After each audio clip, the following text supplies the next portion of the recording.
Hey guys, it's Ashley here. When it comes to field watches, the Seiko 5 37mm SNK800 series and the 42mm SNZG models have often been the recommended first watch for first-time watch buyer.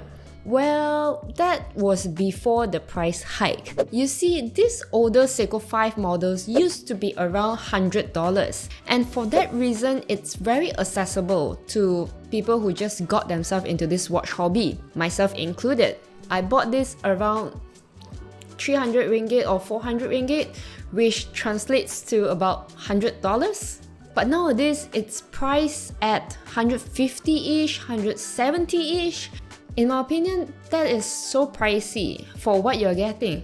I guess all this is thanks to inflation and YouTube videos. So what if I have a proposition that may change your mind on these older, I guess, iconic watches and consider the newer Seiko 5 field watches? Because with just an additional of $100, this older Seiko 5 might not be as relevant as before. But keep on watching because although watch preference may differ, this video will help you make an informed buying choice. Setting up a context here, this watch belongs to my sister-in-law's.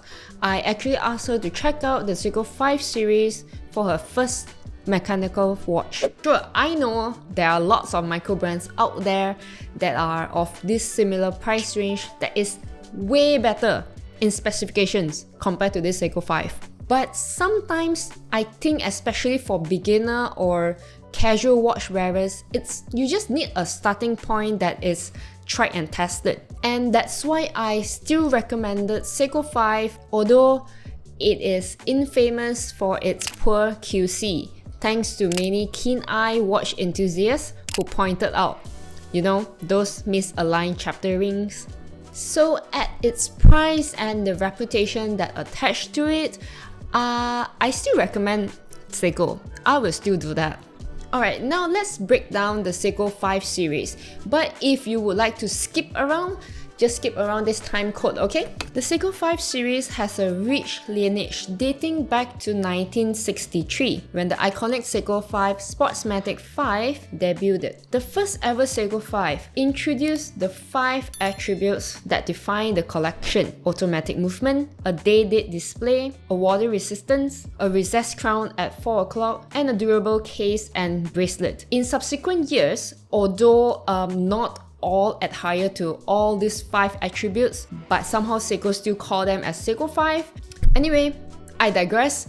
This Seiko 5 gained a lot of popularity within the watch community, including models like the SNKL series, the SNXS, which is mine, and it's still broken, okay, I'll get it fixed. And of course the SNKs, like this one.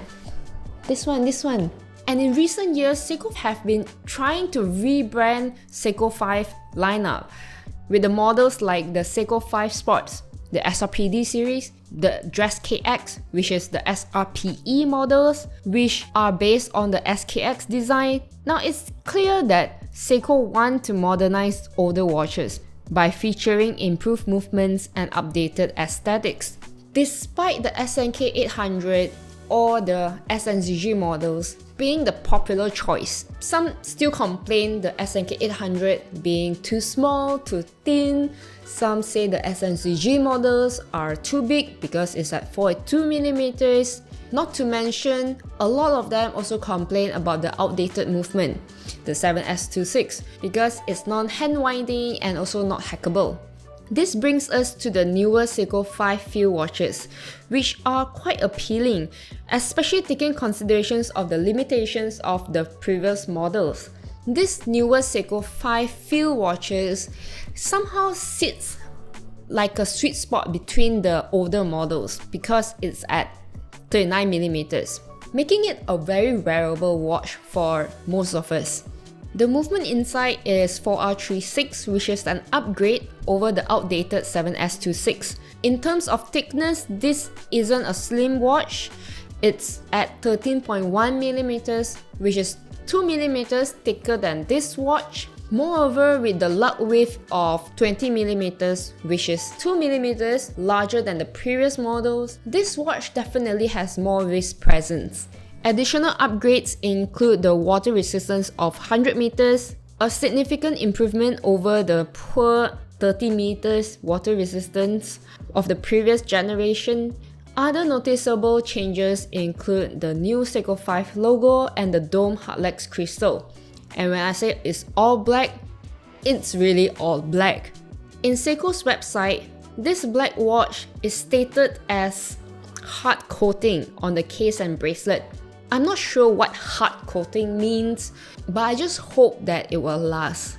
Again, it's entirely black, featuring a black textured dial, which is quite nice. It's very interesting, and quite a black and reflective hour indices, as well as black hour and minute hands. Aesthetically speaking, it has this very stealthy and phantom-like style to it. So it's very suitable for people who are specifically looking towards this kind of design.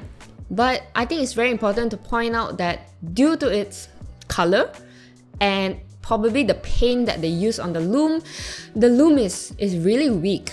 And also this watch is not the most legible watch. And Seiko 5 being Seiko 5, hardlex crystal is still being used, and the bracelet is alright. It's so-so. Here are the hard facts. The newer Seiko 5 field watches has way better movement and way better water resistance. The subjective aspects, or perhaps a little bit controversial, I would say that this logo and the dome crystal, it's very nice. It's a very nice addition and change. It makes this watch not as cheap as this one. Also, when it comes to the newer Seiko 5 options, there are a lot of options out there, ranging from different colors, different type of dials such as your A dial and your B type dials. Also, for sizing, you got your 36mm and 39mm. Also, I would like to point out this SRPJ09 model is really nice. It reminds me of the Hamilton Khaki Field Auto. Anyway, I'll leave down all these watches that I mentioned in my affiliate links below, so check it out. So taking into account all these factors and the fact that this newer Seiko 5 is just about $100 extra, I would highly recommend you to check out these models. I just think for its worth, the newer one is a better option compared to the older ones, unless you really want the SNK800 series just for, I don't know, because of the fact that it's an icon. But what do you think about this newer Seiko 5 field watches? Leave down your comments below, as it's very interesting for me to read all your comments. And that's all for today's video. Thanks for watching. Remember to hit the like button and subscribe if you haven't, and remember to turn on the notification bell so that you won't miss any content that I post. Until the next video, I'll see you guys. Bye bye.